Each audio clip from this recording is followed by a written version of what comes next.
창세기는 50장으로 되어 있습니다. 1장부터 11장의 내용을 보게 되면 역사적으로 정말 중대한 4가지의 사건을 기록을 해주고 있죠. 바로 그것은 창조의 사건을 기록합니다. 태초에 하나님이 천지를 창조하시니라. 우리는 이것을 믿습니다. 그러나 인간의 죄의 타락이 또 3장에 나오게 됩니다. 창조와 타락과 그리고 6장에 등장하는 노아의 홍수의 사건, 죄의 타락의 결과로 하나님은 물로 이 세상을 쓸어 버리셨습니다. 자, 그리고 하나님은 노아의 8가족을 통하여 또 많은 인류가 번성할 수 있도록 복을 허락해 주셨지만, 너무나도 안타깝게도 오늘 11장에 보니까 바벨탑의 사건을 통하여 인간의 교만한 마음으로 하나님을 정면으로 대적하고 있는 모습을 소개하고 있습니다. 오늘 여기에 나오는 이 바벨탑의 사건은 하나님의 뜻과 그리고 하나님의 뜻을 정면으로 부정하고 반역하려고 하는 세력들의 모습을 기록을 해주고 있습니다. 스티브 윌킨스와 마크 샌포드라고 하는 이분이 함께 힘을 모아 은밀한 세계관이라는 책을 저서를 내게 됩니다. 근데 이 책의 내용에는 우리가 이 세상을 살아갈 때 이 세상의 가치관의 세계관의 영향을 받을 수밖에 없게 되는데 8가지의 세계관을 일목요연하게 설명하고 있는 내용이에요. 첫 번째로 나는 우주의 중심이다라고 하는 개인주의의 세계관의 영향을 받는다라고 합니다. 그리고 나의 소유물이 곧 나다, 소비주의, 하나님의 선택을 받은 우리나라, 국가주의, 나의 판단은 너의 판단과 다르다라고 하는 도덕적 상대주의, 그리고 오직 물질만이 중요하다라고 하는 과학적 자연주의, 그리고 우리도 신이 될 수 있다라고 하는 뉴에이지, 나의 부족이 곧 나의 세계관이다라고 하는 포스트 모더니즘, 이러한 세계관 속에 우리가 섞여서 이 세상을 살아가고 있습니다. 그래서 이 책에서 이야기하고 있는 것이 우리가 알게 모르게 세상 속에 살아가면서 받게 되는 이 영향을 우리가 피할 수 없다라고 이야기하고 있습니다. 그래서 어떤 이야기를 하게 되냐면 일상생활의 세계관이라는 표현을 하고 있습니다. 여러분, 우리가 교회에 나와서 하나님의 말씀을 듣고 기도하고 하나님의 말씀의 성경적 가치관의 삶을 우리는 살아야 합니다. 하나님의 사람이기 때문에 그렇습니다. 하지만 우리가 두 발을 딛고 살아가는 이 세상 가운데 지금 이곳에서 말씀하고 있는 8가지의 세계관 속에 우리는 혼동된 삶을 살아가고 있습니다. 여러분, 우리가 바벨탑의 사건을 오늘 성경을 통하여 읽었습니다. 이 바벨이라고 하는 뜻이 성경 말씀에도 설명하고 있지만 혼잡하게 하다라는 뜻입니다. 왜 하나님께서 언어도 하나였던 그때 바벨탑을 쌓는 사건을 하나님이 기뻐하지 않고 그것을 흩어 버리셨을까요? 하나님이 원하시는 모습이 아니었기 때문입니다. 자, 그렇다면 오늘 모든 인류들은 왜 이 하나님을 대적하는 바벨탑을 쌓았는가라는 질문을 던져보고 싶습니다. 여러분, 이들은 왜 바벨탑을 쌓고 있습니까?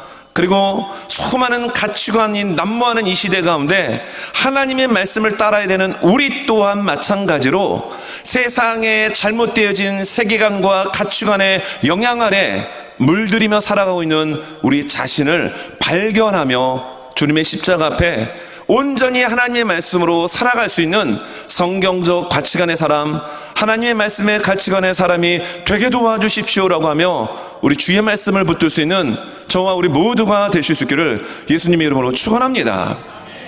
왜 바벨탑은 그들은 쌓았을까요? 오늘 성경에 보면 4절에서 3가지의 이유를 우리에게 설명해 줍니다. 자, 4절 보니까 또 말하되 자 성읍과 탑을 건설하여 그 탑 꼭대기를 하늘에 닿게 하여 라는 표현을 쓰고 있습니다. 여러분, 이때 당시에 많은 인류는 탑을 쌓았다라고 얘기합니다. 그것이 지구라트 형태로 많은 곳에서 발견됩니다. 최초로 발견된 우르 지역에서의 지구라트의 모습을 한번 그림으로 잠깐 보겠습니다. 자, 지구라트의 이 모습이 어떤 모습이냐면요, 높이가 대략 한 60m 정도의 높이의 저 모습이에요. 여러분, 지금으로부터 거의 한 5천년 전에 이 인류가 어떻게 저렇게 거대한 재단을 쌓을 수 있었을까요? 그래서 성경에 나오는 이 바벨탑의 사건은 어떤 신화에 나오는 이야기가 아니라 정말로 하나님을 대적하고자 하는 죄악 가운데 있는 인류들의 시도와 모습이 결코 신화와 허상이 아니었음을 우리에게 보여주고 있습니다. 저 지구라트는 신에게 제사를 드리기 위하여 만든 탑의 모습입니다. 바벨탑의 모습은 그보다 더 웅장하였겠죠. 여러분, 성경에서 말씀합니다. 왜 그들은 바벨탑을 쌓았는가? 오늘 말씀에 나오는 것처럼 여기에 바벨탑 꼭대기를 하늘에 닿게 하기 위해서 바벨탑을 쌓았습니다. 여러분, 하늘의 꼭대기까지 바벨탑을 쌓았다라고 하는 것은 우리도 신이 될 수 있다라고 하는 그런 마음을 갖고 도전했다라는 겁니다. 우리가 성경을 읽게 되면서 창세기의 창조와 그리고 타락의 사건에 나올 때 여러분, 아담과 하와를 이야기 안 할 수가 없게 됩니다. 여러분, 아담과 하와, 특별히 이 사단은 뱀의 모습으로 하와를 유혹합니다. 하와를 유혹할 때 어떻게 유혹을 하냐면 이 말씀이 창세기 3장 5절과 6절에 이렇게 기록됩니다. 사단이 뱀의 모습으로 하와에게 이야기합니다. 너희가 그것을 먹는 날에는 하나님이 먹지 말라라고 하는 선악과 그것을 먹는 날에는 너희 눈이 밝아져 누구와 같이 된다라고요? 하나님과 같이 되어 선악을 알 줄 하나님이 아심이니라.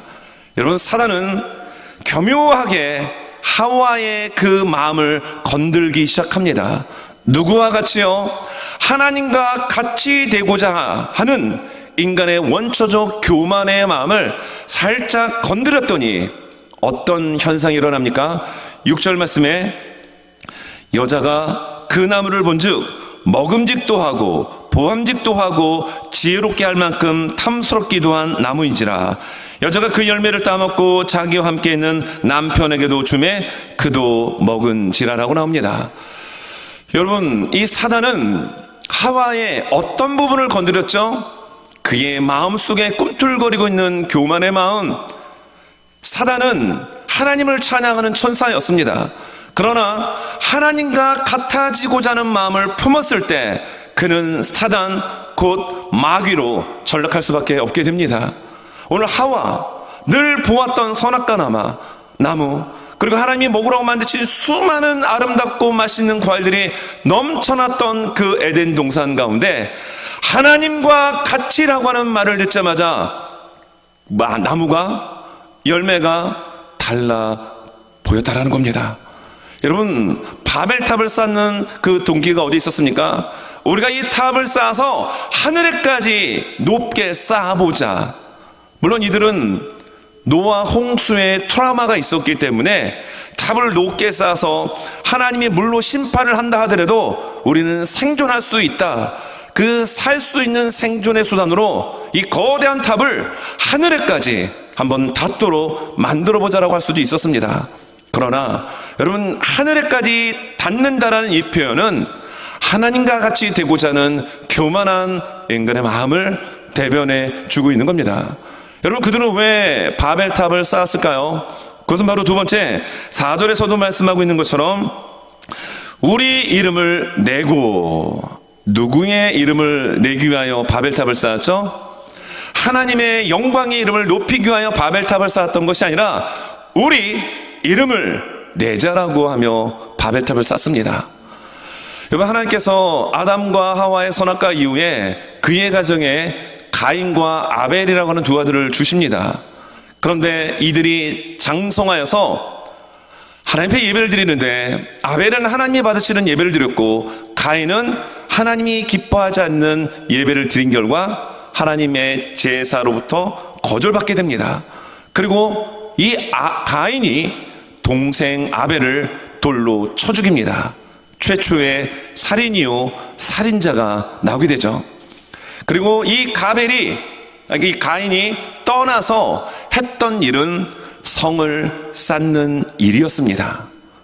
하나님은 온 땅에 흩어지라고 이야기했지만 가인은 살인을 했던 사람이고 하나님으로부터 점점점 떨어지고 멀어지는 삶을 살게 됩니다.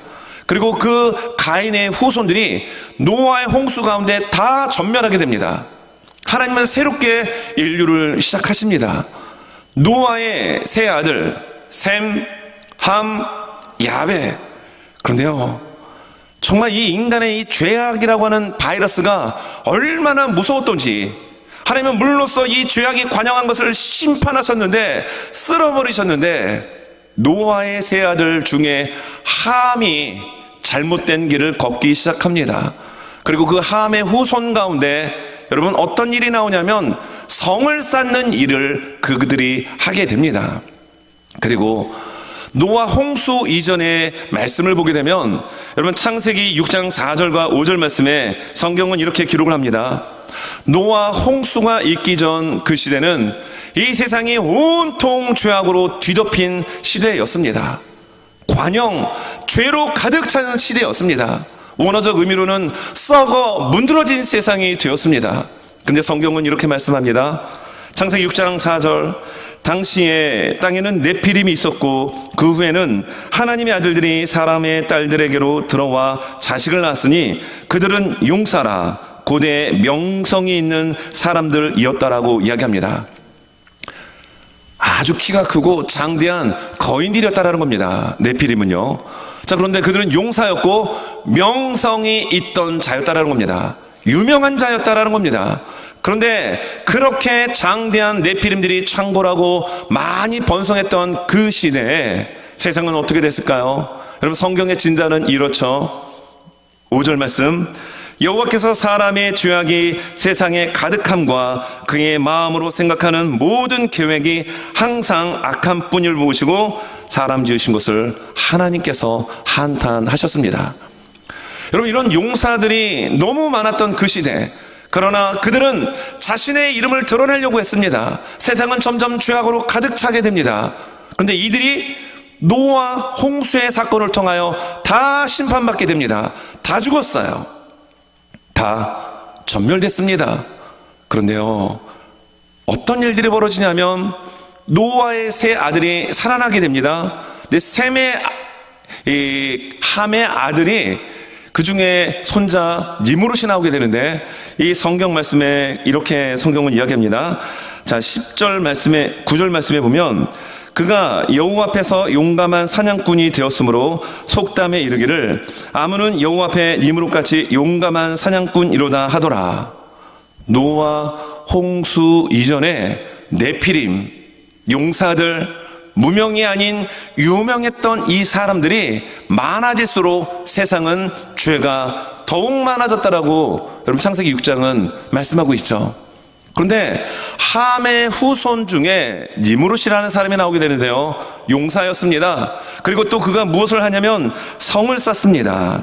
오늘 10절 말씀에 그의 나라는 시날 땅의 바벨과 에렉과 악각과 갈레에서 시작되었으며 그가 그 땅에서 아수르로 나아가 니느웨와 르호보딜과 갈라와 미 니느웨와 갈라 사이에 레센을 건설하였으니 이는 큰 성읍이라.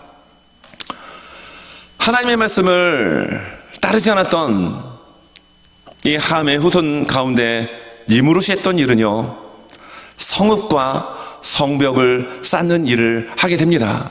그리고 그 장소가 시날 땅이라고 이야기하고 있어요. 오늘 바벨탑을 어디서 쌓고 있습니까? 바로 시날 땅에서, 동방의 그 땅에서 바벨탑을 쌓고 있습니다. 왜입니까?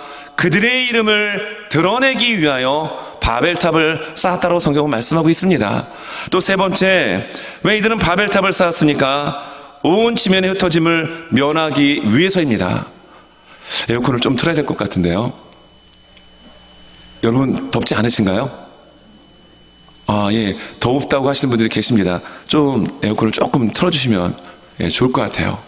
앞에는 지금 성령의 뜨거운 바람이 나와서 아주 그냥 제가 지금 막 땀이 막 나오고 있습니다. 네.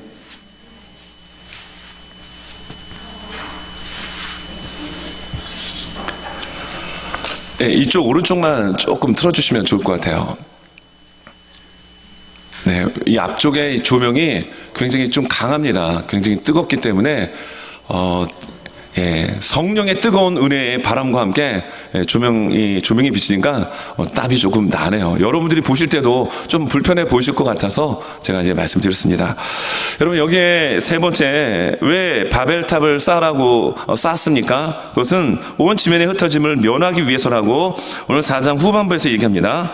자, 온 지면에 흩어짐을 면하자 하였더니 라고 나오고 있습니다. 온 지면에서 흩어짐을 면하자. 여러분, 그러나 하나님께서는 이 지금 노아와 노아의 가족들에게 어떤 말씀을 주셨습니까? 아니요. 그 이전에 하나님께서 아담과 하와를 만드시고 난 이후에 주신 말씀이 있습니다. 그것이 창세기 1장 28절의 말씀인데요. 자, 창세기 1장 28절.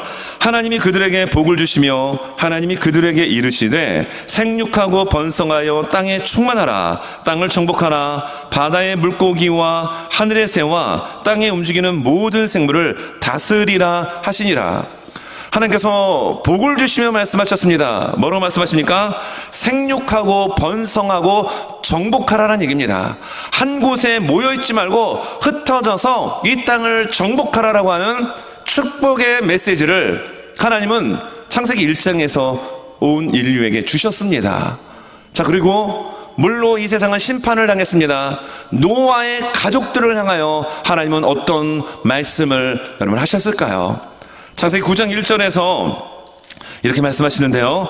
하나님이 노아와 그 아들들에게 복을 주시며 그들에게 이르시되 생육하고 번성하여 땅에 충만하라 말씀하셨습니다. 흩어져 살라라는 겁니다. 그리고 이 땅을 정복하라는 겁니다. 번성하라는 겁니다. 하지만 가인은 성을 먼저 쌓습니다. 그리고 함의 후손이었던 니므롯도 바로 신할 그 땅 바벨론이 있는 그 땅에 성을 쌓고 바벨탑을 쌓아 올립니다. 하나님의 말씀에 대한 정면으로 불순종하는 모습이더라는 겁니다.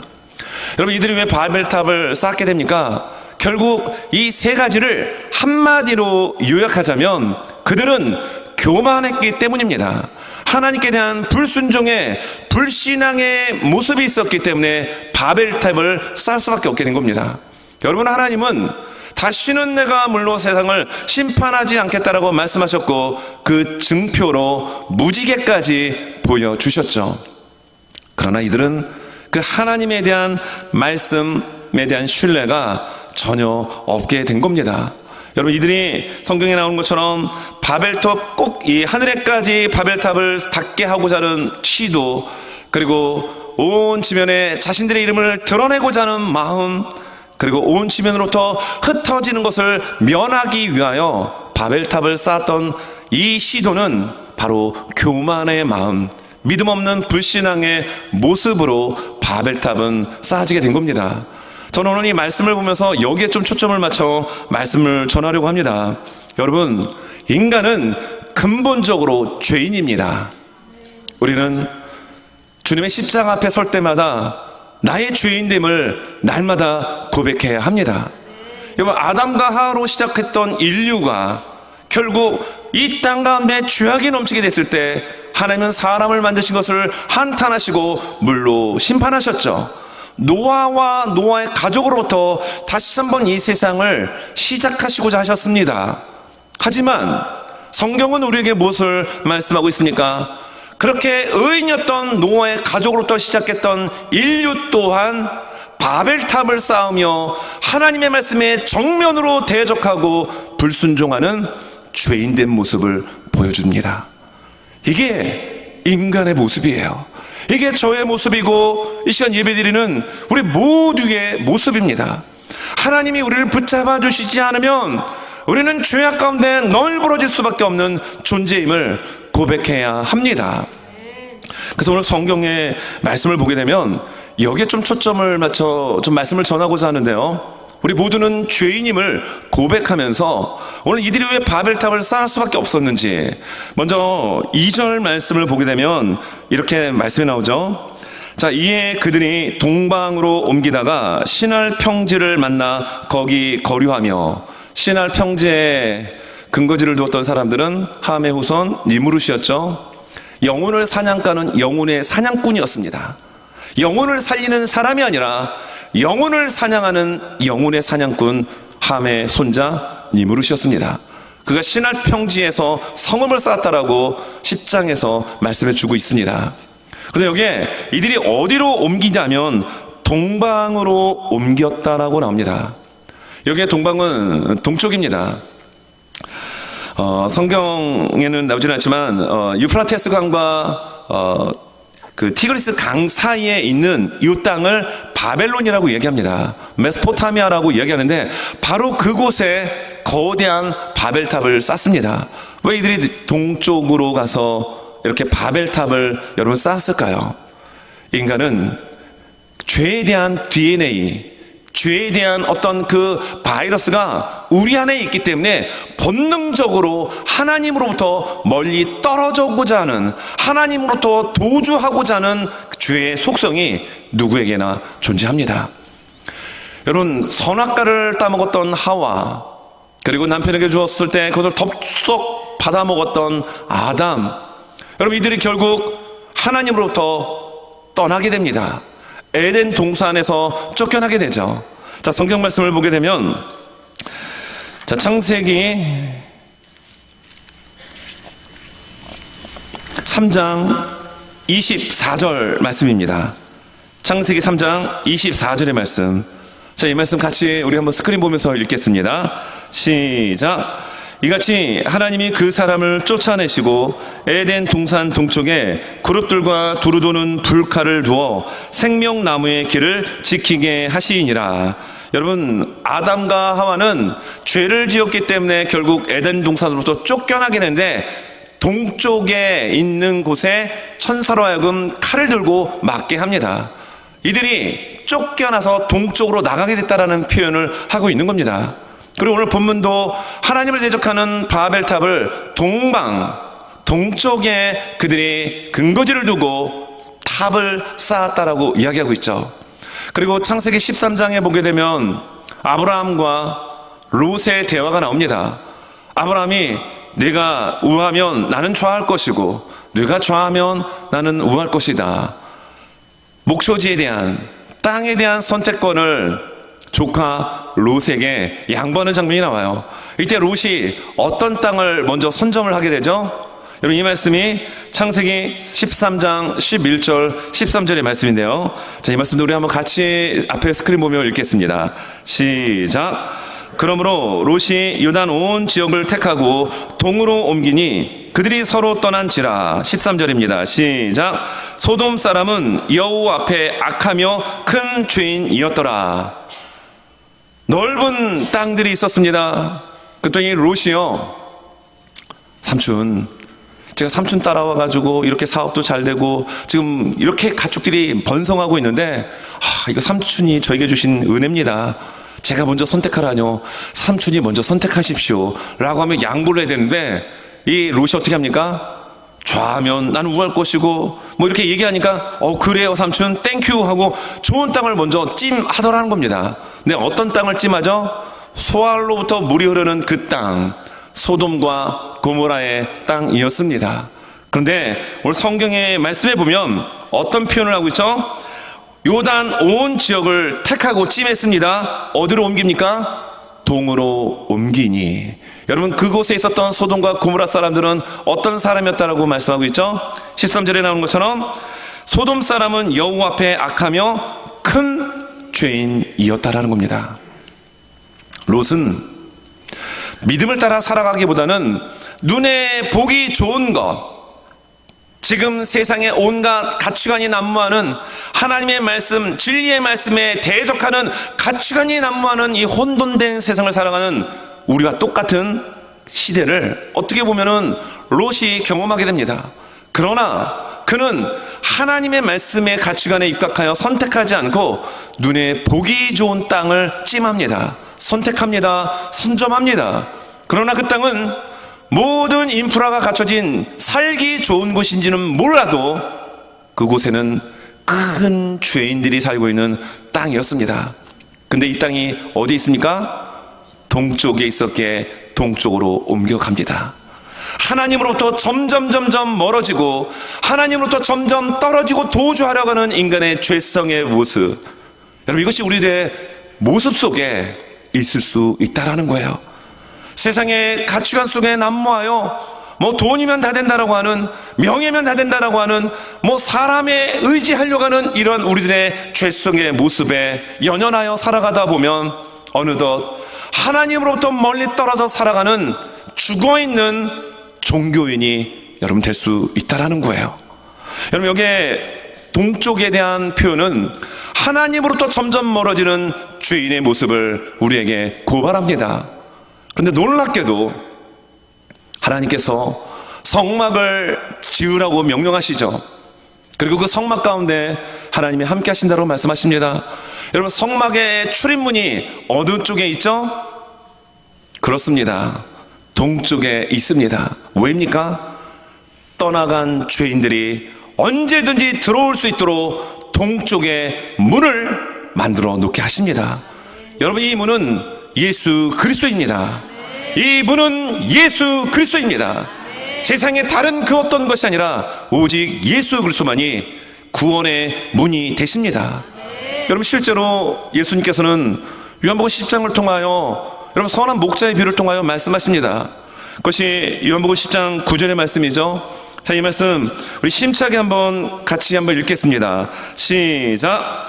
내가 문이니 누구든지 나로 말미암아 들어가면 구원을 받고 또는 들어가며 나오며 꼴을 얻으리라. 아멘입니다. 예수님이 구원의 문이십니다. 그 어떤 죄인이랄지라도 하나님으로부터 멀리 떨어진 극악한 죄인이랄지라도 그 성전과 성막의 문이 동쪽에 있는 것은 점점 멀어져가는 하나님의 아들 딸들이 돌아오기를 원하는 하나님의 마음인 거예요. 그 문은 바로 예수 그리스도셨습니다.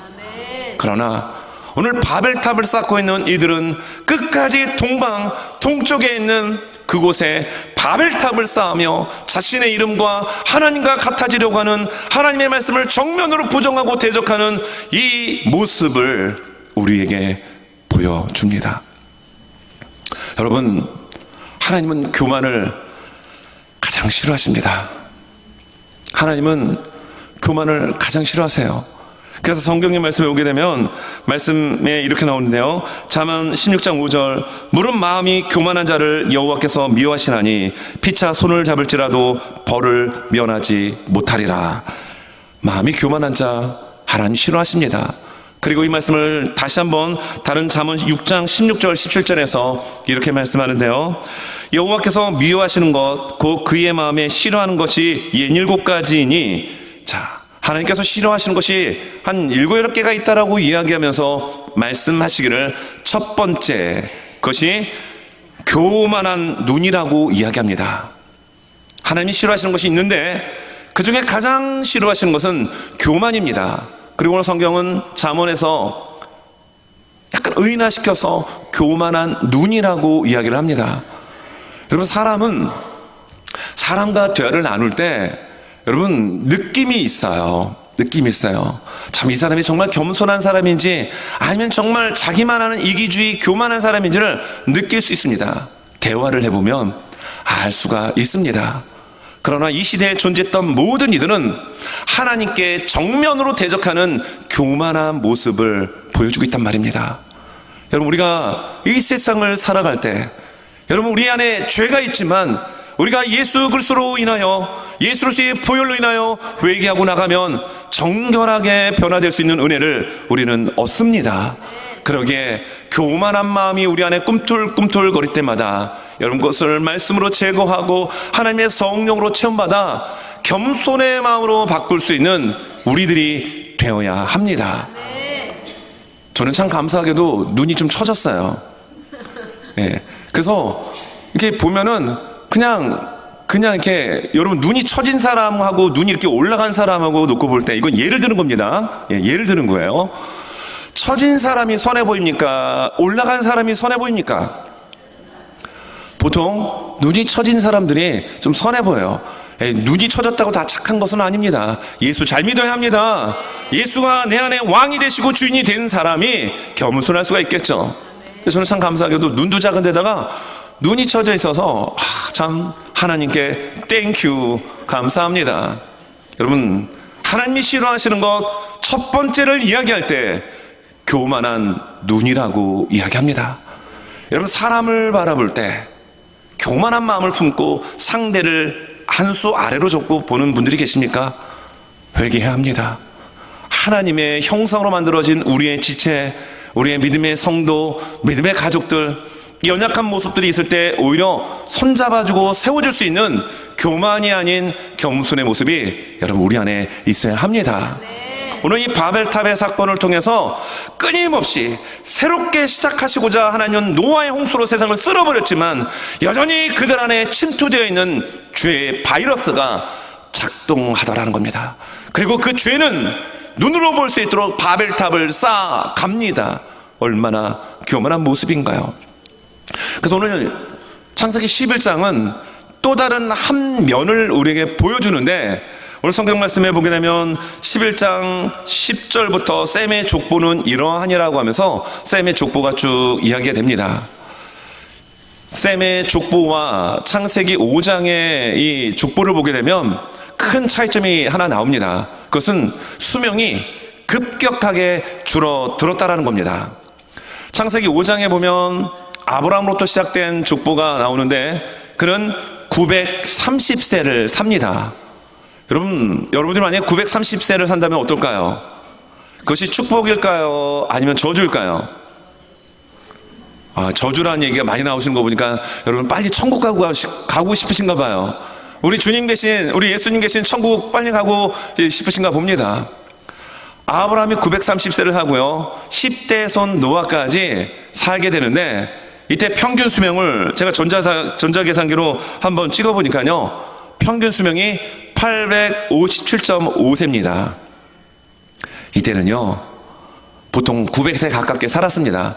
그리고 여기에 보면은 에녹이 죽지 않고 몇 세에 하나님이 데려가시죠? 350이 아니라 365년 동안 이 땅에 살다가 하나님과 동행했던, 지난주에 설교에 말씀드렸죠, 하나님과 동행하는 이 에녹이 너무 하나님이 기쁘시니까 아예 육신의 장막, 죽지 않고 그냥 데려가 버리셨습니다. 하나님이 이토록 하나님은 우리와 함께 하길 원하세요. 그러면 에녹 빼버리면 평균 수명 900세가 훨씬 넘습니다. 근데 이때도 사실 일찍 죽은 거죠. 왜냐하면 하나님은 사람을 죽는 존재로 만들지 않으셨습니다. 영원히 살 수 있는 존재로 만들었지만 아담과 하와의 불순종 때문에 죽은 결과 평균 수명이 857세가 되게 되죠. 그러나 오늘 창세기 11장에 나오는 노아 홍수 이후의 셈의 족보를 보게 되면 딱 계산해 보니까요, 셈부터 아브라함 10대까지 평균 수명 317.1세가 됩니다. 창세기 5장에 노아 홍수 이전의 조상들은 900세를 산 겁니다. 그러나 노아 홍수 이후의 사람들은 반토막도 안 되는 수명을 누리게 되더라는 겁니다. 왜일까요? 죄 때문입니다. 하나님께서 둘째 날 하늘의 궁창을 만드셨습니다. 지금 이 지구상의 70%를 덮고 있는 바다보다 더 큰 바다를 하늘 위에 하나님이 만드셨어요.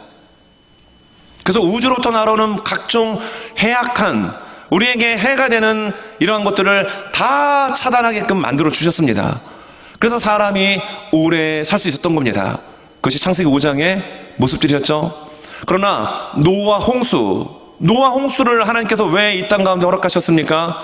모든 인간의 죄가 넘쳐나고 썩어 문드러졌기 때문에 하나님이 심판하셨는데, 이때 노아 홍수 때 하늘의 궁창이 파괴가 되어 이 땅 가운데 쏟아지게 되는 거예요. 그리고 이 지표면에 있던 물들까지 쏟아진 결과 주야로 40일 동안 비가 내려서 이 땅에 있는 모든 땅은 물에 잠기게 됩니다. 자, 그리고 노아 홍수가 끝난 이후에 그 조상들의 수명을 보니 급격하게 줄어들었습니다. 그리고 아브라함이 몇 살 살죠? 175세를 삽니다. 창세기는 사실 1장부터 4장까지는 아까 말씀드린 4개의 사건을 기록하고 있지만 12장부터 50장까지는 4명의 족장의 스토리입니다. 아브라함, 이삭, 야곱, 요셉에 대한 이야기예요. 왜 하나님이 11장 후반에 보면, 오늘 본문 후반부를 보게 되면 아브라함의 아버지 데라를 소개할까요? 하나님께서 어떻게든지 이 땅에 있는 사람들을 살리려고 하였지만 안 된다라는 결론을 하나님 하시게 된 겁니다. 그리고 믿음의 조상 아브라함을 세워서 하나님의 나라의 민족을 세우게 하시고 그 혈통을 통하여 구원의 문이 되시는 예수 그리스도를 보내주시기 위하여 아브라함을 역사의 전면에 등장시켜 주신 겁니다. 여러분, 오늘 평균 수명이 이렇게 반토막이 났던 이유가 어디 있다라고요? 죄의 결과입니다. 여러분, 우리 모두는 이 죄로부터 자유할 수가 없습니다. 그러나 하나님의 말씀에 우리가 하나님의 그 뜻 가운데 온전히 우리 자신을 굴복하고 나가게 되면 우리를 통하여 하나님은 나의 영혼이 살아나고 우리 주변에 잃어버린 영혼들, 예수 믿지 않고 죽어가는 영혼들에게 생명의 복음서를 흘려보낼 수 있는 축복의 통로로 우리를 사용하여 주실 줄로 믿습니다. 말씀을 정리합니다. 오늘 이들은 바벨탑을 쌓았습니다. 그 이유는 3가지였습니다. 하늘 꼭대기까지 탑을 쌓아보자, 하나님과 같이 한번 되보자 하는 인간의 도전, 그리고 그들의 이름을 세상 가운데 드러내고자 하는 야망, 그리고 하나님이 번성하고 이 땅을 정복하라 라는 말씀에 정면으로 대적하며 성을 쌓고 흩어지기를 면하기 위하여 탑을 쌓습니다. 그 동기는 교만이었습니다. 불신앙이었습니다. 왜입니까? 성경이 말씀하고 있는 것처럼 점점점 하나님으로부터 멀어져 가려고 하는, 동쪽으로 멀어져 가려고 하는 인간의 죄악된 바이러스가 그들 안에 있었기 때문입니다. 우리 안에도 이 죄악의 바이러스가 여전히 존재합니다. 이 죄악의 바이러스를 가지고 어떻게 우리가 믿음의 생활을 할 수 있습니까? 할 수가 없습니다. 그러나 구원의 문 되시는 예수 그리스도를 통하여 우리의 죄악을 날마다 씻고 회개하고 나가게 되면 우리 안에 있는 교만의 모든 죄악의 바이러스가 퇴치되고 떠나가게 되고 하나님의 거룩한 성령의 겸손한 믿음의 사람이 될 줄로 믿습니다. 기원전 4세기 그리스의 철학자 디오게네스라고 하는 사람이 있었습니다. 명성이 자자하다 보니까 어떤 큰 부자가 이분을 집으로 초대해서 식사로 섬기려고 했습니다. 근데 이 부잣집이 얼마나 크던지요, 다니는 곳곳마다 안내를 합니다. 그러니까 정원을 보니까 막 으리으리합니다. 모든 것들이 다른 곳에서 볼 수 없는 그러한 자재와 정말 누가 봐도 큰 부자라는 것을 직감할 정도의 큰 집이었습니다. 이 부자는요, 이 디오게네스에게 자신의 그 부를 계속해서 자랑합니다. 쉬지 않고. 이때 이 디오게네스가 그 부자에게 이런 말을 합니다. 당신의 집은 너무 깨끗하고 아름답군요. 그래서 아무리 둘러봐도 내가 가래침을 뱉을 만한 곳이 발견되지 않았습니다 하고 그 부자 사람 얼굴에 가래침을 퇴하고 뱉은 거예요. 교만해가지고 물질 자랑을 하려고 막 그냥 쉬지도 않고 이야기하는 그 사람 얼굴에 가래침을 퇴하고 뱉어버린 거예요. 왜요? 그 집은 너무 깨끗하고 너무 부자여서 침 하나 버릴 만한 곳이 없기에 당신의 얼굴에다 내가 뱉습니다 하고 뱉었다라는 이야기가 있습니다. 왜일까요? 그가 이렇게 얘기합니다. 단지 교만과 위선으로 가득 찬 당신의 얼굴이 내게는 쓰레기통으로 보입니다. 여러분, 우리는 예수 그리스도를 믿는 하나님의 자녀입니다. 우리는 하나님의 성령이 내주하고 계십니다. 우리는 하나님의 자녀입니다. 그러나 죄인됨을 고백할 수밖에 없어요. 다 부족해요. 저도 부족하고 넘어지고 쓰러지고, 그러나 우리 안에 하나님의 성령이 계시기에 여러분, 교만의 악한 어둠의 영이 떠나가고 하나님의 성령으로 우리는 겸손해져야 합니다. 다른 사람을 나보다 더 낮게 여기고 세워가며 손에 손을 잡고 함께 하나님의 나라를 향하여 질주해야 합니다.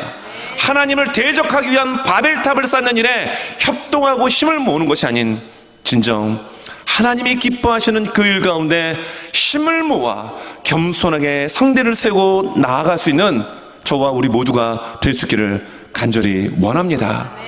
여러분 성경 말씀에 보게 되면 야고보서 4장 6절 말씀에 야고보 형제는 우리에게 이렇게 권면합니다. 자, 야고보서 4장 6절 같이 한번 읽습니다. 시작.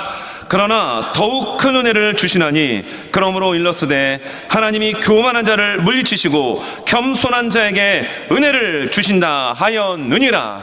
아멘입니다. 하나님은 교만한 자를 대적하십니다. 그러나 겸손한 자에게는 은혜를 주십니다. 간절히 바라기는 여러분들 모든 한 분 한 분들이 다 주님 앞에 겸손한 분들이 되셔서 하나님께서 주시는 은혜를 풍성히 누릴 수 있기를 원합니다. 여러분 아구스티누스라는 사람이 이런 얘기를 남겼는데요. 천사를 마귀로 돌변하게 한 것은 교만이었다. 반면 사람을 천사로 만드는 것은 겸손이다. 여러분 우리 안에 마귀가 좋아하는 교만의 씨앗이 있다면 우리는 하나님의 사람으로 쓰임받을 수 없을 것입니다. 그러나 하나님 앞에 하나님의 은혜를 구하며 하나님의 은혜가 머무는 그 자리 가운데서 은혜의 주인공으로 쓰임받기를 원하여 겸손하게 낮아지는 오직 예수 그리스도를 높여드리며 나가는 그리고 하나님의 나라를 세우기 위하여 힘을 합치고 협력하여 선을 이루며 나갈 때 여러분 우리들의 모습 속에 아름다운 천사의 모습이 비춰지게 될 줄로 믿습니다.